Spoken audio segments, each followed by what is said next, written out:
मेरा नाम कुलदीप है, कुलदीप माथुर। आज मैं जिस घटना के बारे में आप लोगों को बताने जा रहा हूँ, ये घटना ज़्यादा पुरानी नहीं है, बस 2-3 महीने पहले की बात है।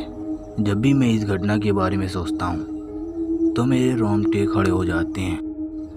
मेरी और रिया की शादी को 4-5 महीने ही हुए थे। हम दोनों पहली बार हनीमून ट्रिप पे जा रहे थे। हम दोनों काफ़ी एक्साइटेड थे। हम दोनों रास्ता भर बातें करते हुए जा रहे थे। रिया भी काफ़ी खुश थी।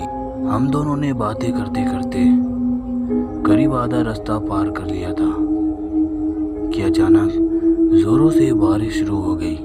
बारिश की वजह से हम लोगों ने कार को वहीं पर रोक दिया। हम लोग को वहाँ पर एक घर दिखाई दिया, थोड़ा सा पुराना सा। ऐसा लग रहा था कि वहाँ पर कोई नहीं रहता। हम दोनों उस घर के अंदर चले गए। घर अंदर से काफ़ी बड़ा था।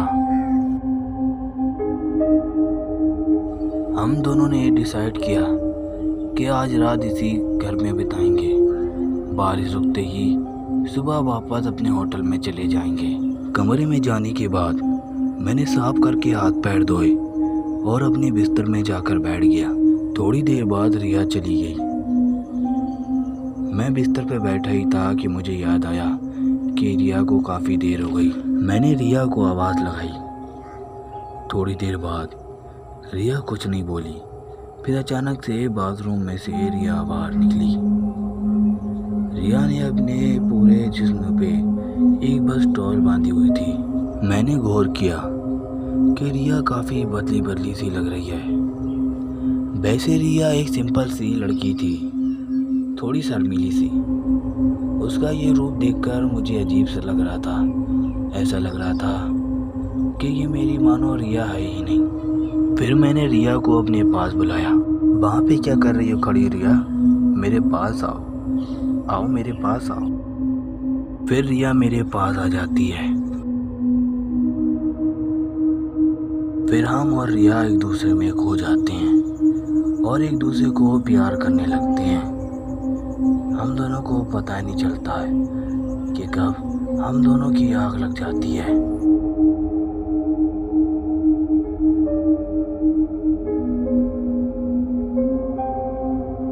मेरी आग रात के 2 बजे खुलती है। मैंने देखा कि रिया मेरे पास नहीं होती है, पर ऐसा कैसे हो सकता है? मैंने सोचा कि शायद बाथरूम या टॉयलेट गई होगी। मैंने काफ़ी देर तक उसे आवाज़ें लगाई, लेकिन वो नहीं आई। मैंने उसको पूरे घर में देखा, लेकिन वो कहीं नहीं मिली। आखिरकार वो मुझे स्टोर रूम में मिली। वह स्टोर रूम की एक खिड़की के पास खड़ी हुई थी। उसका मुंह खिड़की की तरफ था। वो बाहर देख रही थी। मैंने उसको काफ़ी आवाज़ें लगाई। मैंने पास जाकर उसके कंधे पे हाथ लगाया कि अचानक वह एक खौफनाक रूप लेकर पीछे मुड़ी।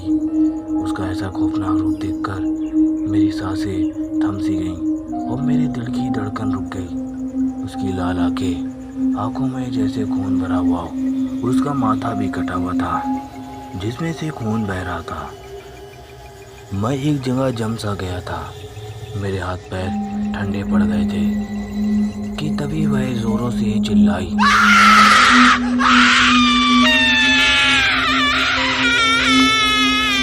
फिर वह ज़मीन पर बेहोश हो जाती है। मैंने रिया को उठाने की काफ़ी कोशिश की कि रिया उठ ही नहीं रही थी। फिर मैंने डरते डरते रिया को उठाया। फिर हम दोनों उसी रात अपनी कार से वहाँ से चले गए। लेकिन मुझे आज तक पता नहीं चला कि वो रिया के अंदर कौन था जिस दिन मैंने रिया को ऐसा देखा था। उस रात कौन था रिया के अंदर मुझे भी नहीं पता। लेकिन जब भी रिया हनीमून ट्रिप या कहीं घूमने की बात करती है तो मेरी रूह कांप उठती है, क्योंकि उस रात जो हुआ था वो बस मुझे पता था। रिया को कुछ भी याद नहीं था कि उसके साथ क्या हुआ था। मैंने आज तक उसे कुछ भी नहीं बताया।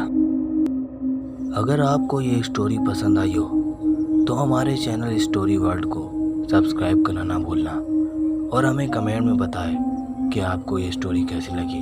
मिलते हैं अगली स्टोरी में।